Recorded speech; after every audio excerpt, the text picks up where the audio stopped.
an Azir to round out this team composition. The Shurima wall just so valuable against Sandboxes, and now Sandbox gonna respond like. Oh, okay, Clid is gonna go. Yeah, Clid very aggressive here, gonna lay down that red smite, but it's 3-on-2 for now. But wait for the Tara. Can they save the Sejuani with the heals coming in? It looks like they will extend her life, but what does this mean for the rest of Sandbox?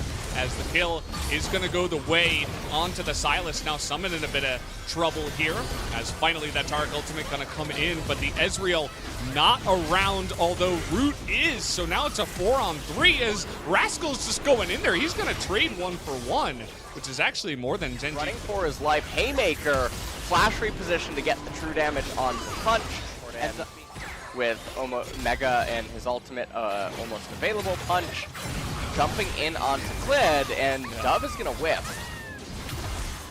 Dove does whiff, but Clid at the same time going over the wall, and wow, no flash here out of Dove. He's just gonna Kingslayer and try to get out of this one, but he doesn't even flash there, as he thinks he's safe. Now he's gonna try to flash, but Rascal is right behind him, so now with no flash available, he's just gonna die as he's safe. There's no one to help him out. I don't know what he's trying to do or what he's thinking.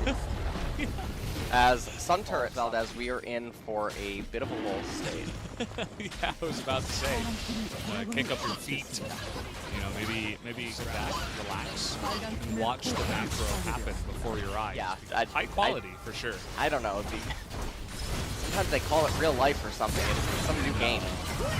It's outside the game, but we do have an engage here. I'm not sure why Sandbox thought they could take this. I suppose without vision, they decided to go for a risk and hope that Genji weren't here, but they absolutely were, as the rotation was already coming up towards the top side. Bit of a desperate flank. And this is where Gnar can end up working against his team. He stacks so much bonus HP. Well, that's going to be a couple of flashes already, and we haven't even gotten to the Cosmic Radiance, as it is going to come down.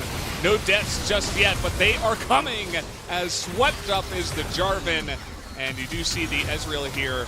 Ruler having a bit of trouble against Sylas. He is a nasty fellow in the mid lane, but sniped by Ruler, just showing off his stuff here in game number 1.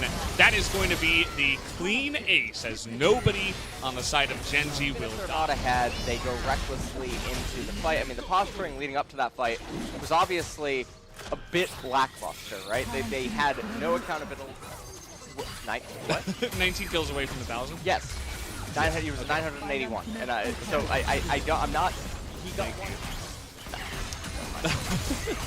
As Genji are just trying to raise the top tier. Okay. They're gonna kill Kellen. All right. Cosmic Radiance not going to fall.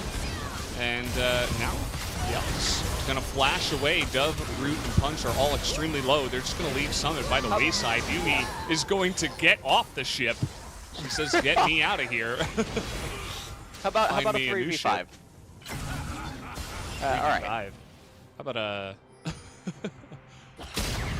Well. Well, that was. I don't know about that direction. Oh, Yumi. Yumi.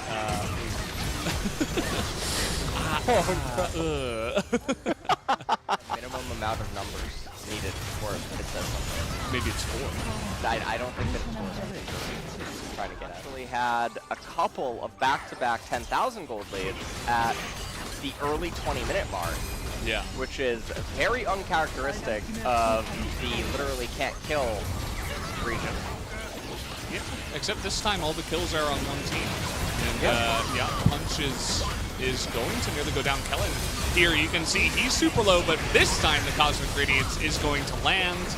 And this plane is going to land at Sandbox Airport, picking up the passengers. The victory will come in, as it looks like 21 kills, maybe 22 if they can get in there and kill Summit. We'll see exactly how aggressive they like to get. We know that LCK players like to boost their stats here. So they're going to give it over to the Ezreal. Not giving it to B2B makes me a little bit triggered.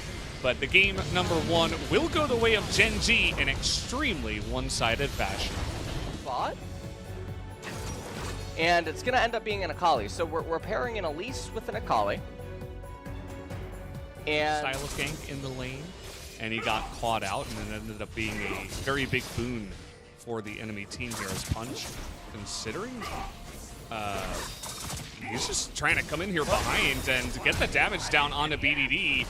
He's going to put the pillar down and go for the bite, and that will be first blood given over to... But speaking of which, we do have them pathing down to the Dragon here. Should go the way of Sandbox, but that should be Punch going down the bullet time. Going to do quite a nice amount of damage, but now he's kind of all by himself here. As the rappel going to go up in the air. Clid, though, is going to get extremely low. The flash not going to work, and Root is going to be able to flash to safety. One on the lane, but outside of that, not going to be too much here as they're going in pretty deep. But here comes the teleport. Have they gone too far? Clid on the edge there, away from that stun as the suplex will come in. And now it's 3-on-2, and nobody else on the map is trying to come on in. More and more flashes coming in with the Shuriken from downtown. BDD had that locked on, and he knew that the flash was coming. The opponent just plays around it, or if they go even with you, it ends up looking like you're the one that is behind. Punch, Root, and we even got Gorilla there on top of Punch. So they're just going to group up here. This is going to be the 5th turret plate as well, going to be split between the 4. It did feel like Gen G just made things a bit harder on themselves than it actually had to be, as Punch looking to gank down in the bottom side. Cosmic Radiance going to be the response here. Lots of damage put down onto Root, but Kellen is 3-on-2 here, trying to do his best to fight back. Were you actually thinking Leandry's though? Like, yeah, on the Ezreal? So Leandry's on Ezreal, but when all you're doing is spamming Qs and Ws and Es and Rs inside of the team fights, and you're less auto attack. But it's level 30. I'm playing ranked now, so it's been fun. Played a little bit of Charles. And okay. We almost got state right now for Sandbox. They have a better team composition. Teleport coming in. Really good. It's going to be up to the smite. Who's going to get it? Will go the way of Clid, and now Rascal from behind will find Punch. BDD trying to zone out the rest of them here, and his Shroud is going to take out the Yuumi in mid-flight as somehow Gen G from behind. This mid-tier 1 turret here, and this is going to help close the gold gap ever so slightly, although they're pushing on for mid-tier 2, not really ever so slightly. We are reaching the stage of the game where Mountain Dragon does start to look a little bit more favorable. I know you'd be very happy for that. Yeah. Extremely happy. And, well, we're going to have the battle of the teleports as Rascal going to expertly dodge that one and get the 2 of them all together as now Summit's going to go down. He actually baited them into this fight as BDD coming in with his teleport. Absolutely. In order to do this, they had the exhaust and the heal utilized by Yuumi. Summit does TP in. Ezreal and Subjugate is actually almost up. Again, it's about 50% cooldown right now. Summit looking for a hero engage. No more Flash and no more Trundle is the name of the game, but they are still going up against it. Come out if Sandbox tries to start a team fight. Drop it and smite it. That's going to be the name of the game. That wasn't even smited. How did the Taric even pick that up? That's insane. They are going to pick up the Baron somehow, some way, as Clid doesn't even smite, and they even win the fight on the backside. Gen G just playing with fire. It seems like they're pretty experienced with it at the end of the day.